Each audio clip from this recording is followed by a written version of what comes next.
Have you ever noticed this weird thing where you look at your bank account and you genuinely don't understand how it's possible that the money is already gone? Like, your salary just came in. You remember seeing the notification. You even had that tiny moment of relief, that okay, we're good now feeling. And then a few days later, maybe even a week later, you check again and it's like, wait, hold on. Where did it go? Nothing dramatic happened. No emergency. No big disaster. You didn't buy a car or go on vacation or anything like that. And yet somehow the money just evaporated. Now here's the part that really messes with your head. You know someone, a coworker, a friend, maybe even a cousin you don't like very much. They earn about the same salary as you, same range, same ballpark, but their life looks different. They're not stressed all the time. They talk about investing. They have savings. They seem calm when unexpected expenses come up. And you're sitting there thinking, how? That question, that quiet, slightly frustrating how, is something I think about way more than a normal person probably should. I'm Nick, and I spend an unhealthy amount of time thinking about money, human behavior, and why two people standing in almost the exact same financial position can end up living completely different lives 10 years later. And the strange thing is, when you really dig into it, the answer has almost nothing to do with intelligence, or luck, or even discipline in the way we usually talk about it. It's subtler than that. It's quieter, and honestly, it's a little uncomfortable, because once you see it, you can't unsee it.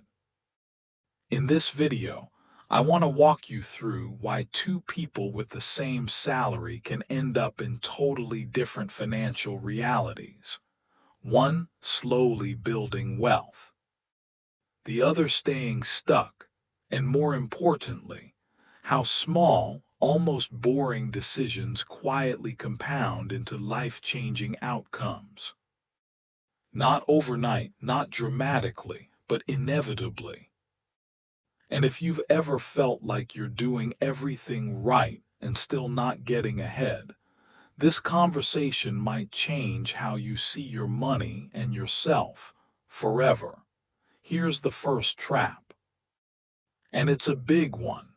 We tend to believe that once we make enough money, everything will click into place. Enough to breathe, enough to save, enough to finally feel secure. The problem is, enough is a moving target. I've talked to people making $40,000 a year who swear that if they could just hit $60,000, life would be smooth. Then I talk to people making $100,000 who say the exact same thing about $150,000. Same stress, different numbers. One guy I knew, smart, hardworking, genuinely good at his job, got a raise and immediately upgraded everything. Better apartment, nicer car, more expensive groceries, better phone plan. Better everything. It wasn't reckless, it felt logical.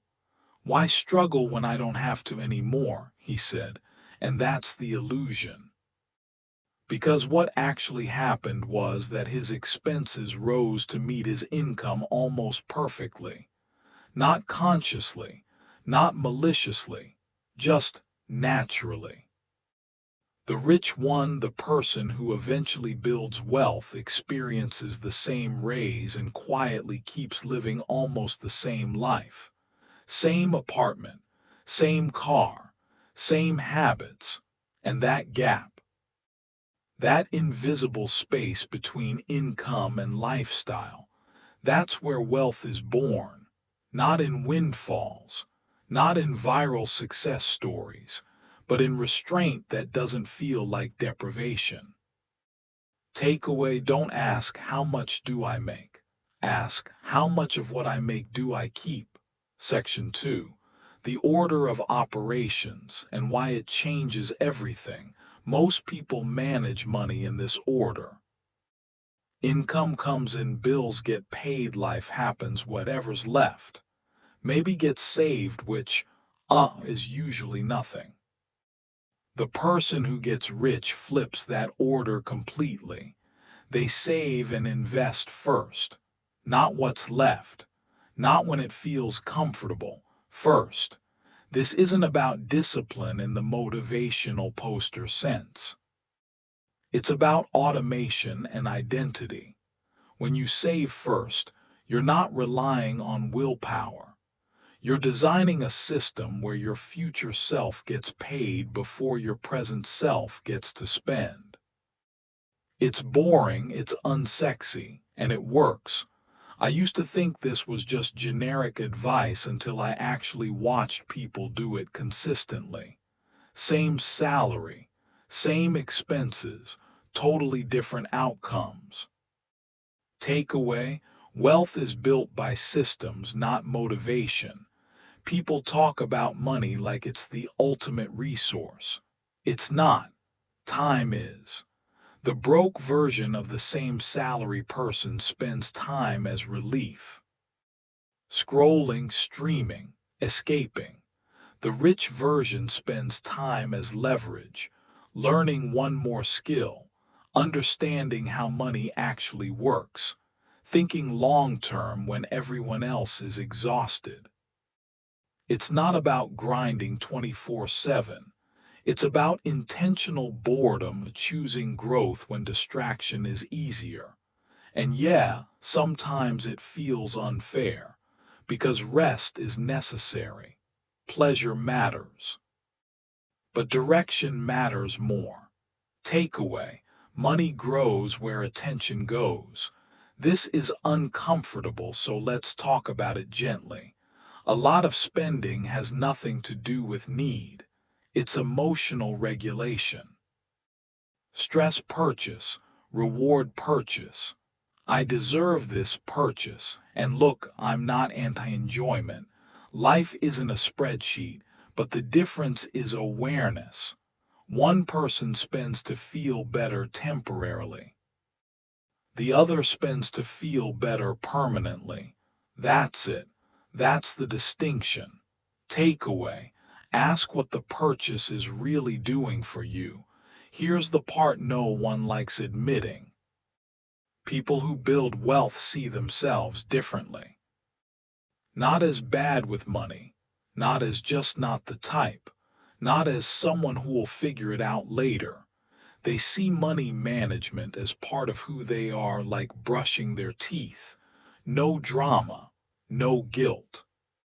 Just consistency. The broke version waits to feel like a responsible person. The rich version acts first and lets identity catch up.